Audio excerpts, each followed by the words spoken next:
Berkas perkara kasus ujaran kebencian dengan tersangka Resbob telah diserahkan ke Kejati.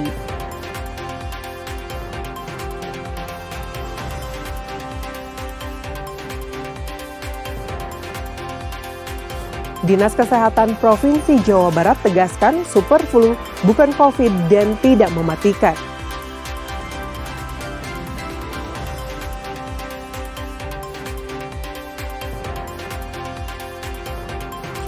Pemprov Jabar hentikan dana operasional Masjid Raya Bandung.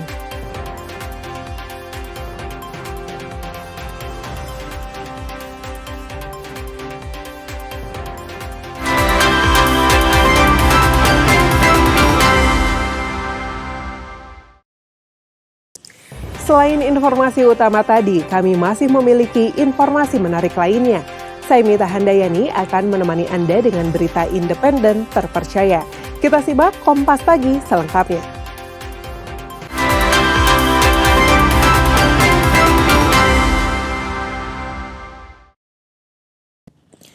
Polda Jawa Barat masih mendalami kasus ujaran kebencian yang menyeret Adimas Firdaus Putra alias Resbob. Selain memeriksa 8 orang saksi tambahan termasuk pacar tersangka dan 2 orang saksi ahli, penyidik Direktorat Reserse Siber Polda Jabar juga telah mengirimkan berkas perkara tahap 1 ke Kejaksaan Tinggi Jawa Barat.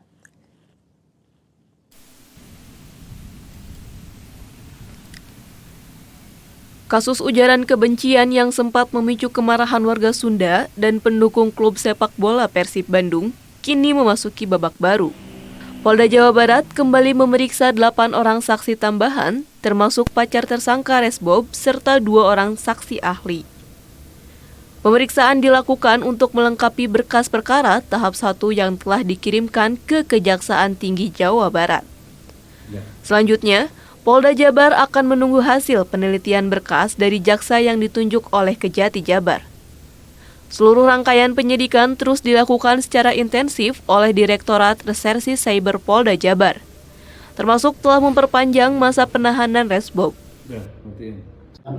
Menyikapi dari perkembangan kasus ujaran kebencian yang dilakukan oleh tersangka yaitu MAFPN alias Resbob, kami dari Direktorat Reserse Cyber Polda Jabar telah melakukan rangkaian pemeriksaan kepada 8 orang saksi dan juga 2 saksi ahli.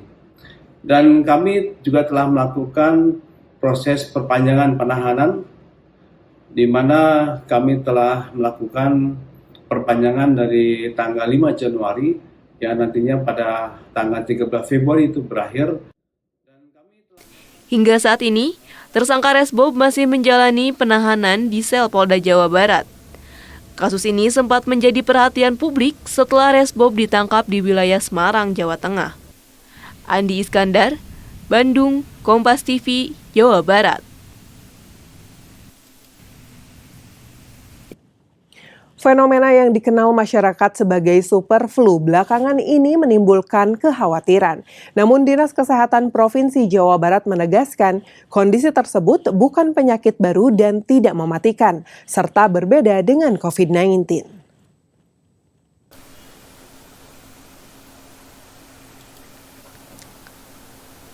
Menurut Kepala Dinas Kesehatan Provinsi Jawa Barat, istilah super flu bukan istilah medis, melainkan sebutan masyarakat karena gejala flu yang dirasakan lebih lama dari biasanya. Secara medis, kondisi ini berkaitan dengan virus influenza tipe A, khususnya H3N2, yang memang dapat menyebabkan gejala berkepanjangan. Jika flu biasa umumnya sembuh dalam waktu 3 hingga 4 hari, pada kasus ini keluhan bisa berlangsung hingga 2 minggu, bahkan ada yang mencapai 1 bulan. Selain durasi yang lebih lama, gejala juga bisa menjadi berat, terutama pada kelompok rentan.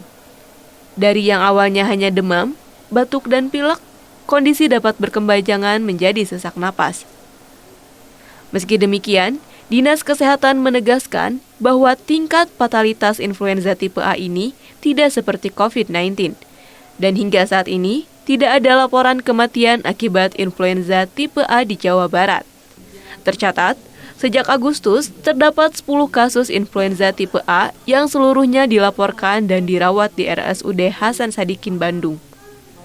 Jumlah kasus tersebut menurun sejak Oktober, dan seluruh pasien telah sembuh serta tertangani dengan baik.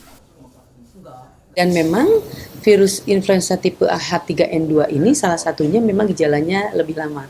Dimana kalau flu biasa 3-4 hari atau kurang dari seminggu badan kita udah sehat begitu ya. Nah dengan gejala yang lebih lama, malah katanya ada yang sampai 1 bulan ya, dan tentu satu lagi bisa tadi ya ada kalau terjadi pada kelompok rentan memang gejalanya bisa menjadi berat begitu ya. Salah satunya mungkin kalau biasanya kita hanya demam tinggi, batuk, pilek, panas, nah tiba-tiba jadi sesak, nah gitu loh. Itulah sehingga masyarakat menamakannya sebagai super flu. Kewaspadaan ekstra perlu dilakukan pada kelompok rentan, seperti balita, lansia, dan penderita penyakit penyerta seperti hipertensi, diabetes, serta penyakit jantung, karena beresiko mengalami gejala lebih berat. Dinas Kesehatan Provinsi Jawa Barat menghimbau masyarakat tidak panik, namun tetap waspada dan menjaga kesehatan. Dengan pola hidup bersih dan daya tahan tubuh yang baik, influenza dapat dicegah dan ditangani secara optimal. Tim Liputan, Kompas TV, Bandung, Jawa Barat.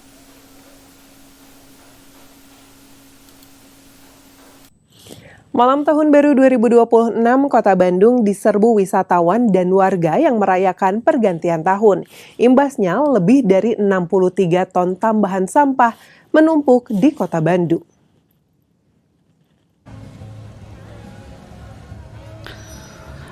(63,79 ton tambahan sampah Kota Bandung tersebar di titik-titik keramaian perayaan Tahun Baru seperti pusat kota. Jumlah ini sedikit berkurang dibandingkan tahun lalu yang mencapai 64 ton. Ratusan petugas dan puluhan kendaraan pengangkut sampah dikerahkan pemerintah Kota Bandung untuk memastikan Kota Bandung bersih dari sampah perayaan Tahun Baru di tanggal 1 Januari lalu. Jumlah sampah di Kota Bandung mencapai 1.500 ton per hari di hari normal.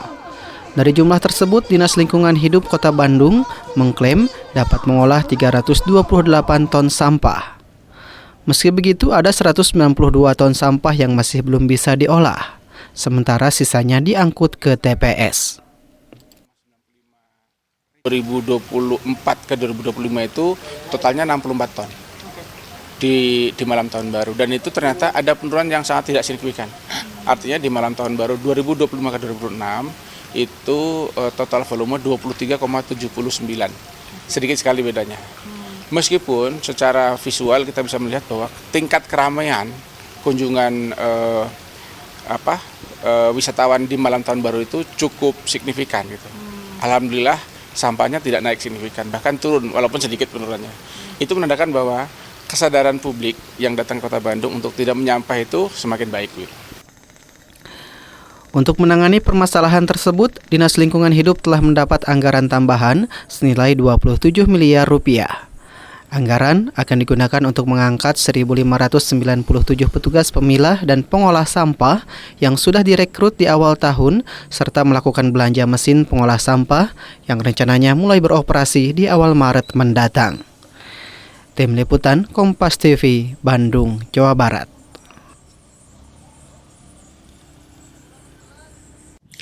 Pasca perayaan Natal 2025 dan Tahun Baru 2026, harga bahan pokok di Kota Bandung terpantau relatif stabil. Di Pasar Kosambi Bandung ada beberapa komoditas yang harganya sudah turun, namun ada juga yang masih tinggi.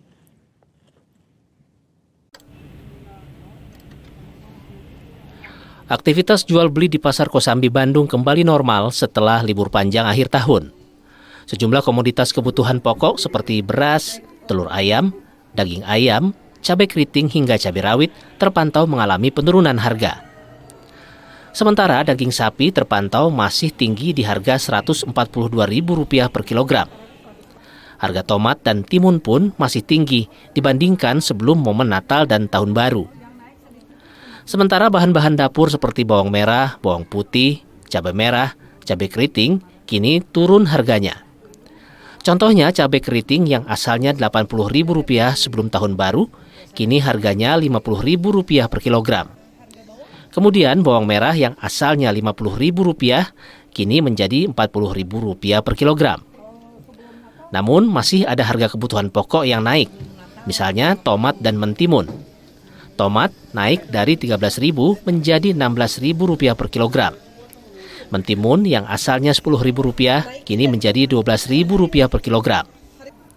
Kenaikan tersebut diduga karena faktor cuaca yang menyebabkan panen di tingkat petani juga menurun, sehingga stok di pasaran juga berkurang.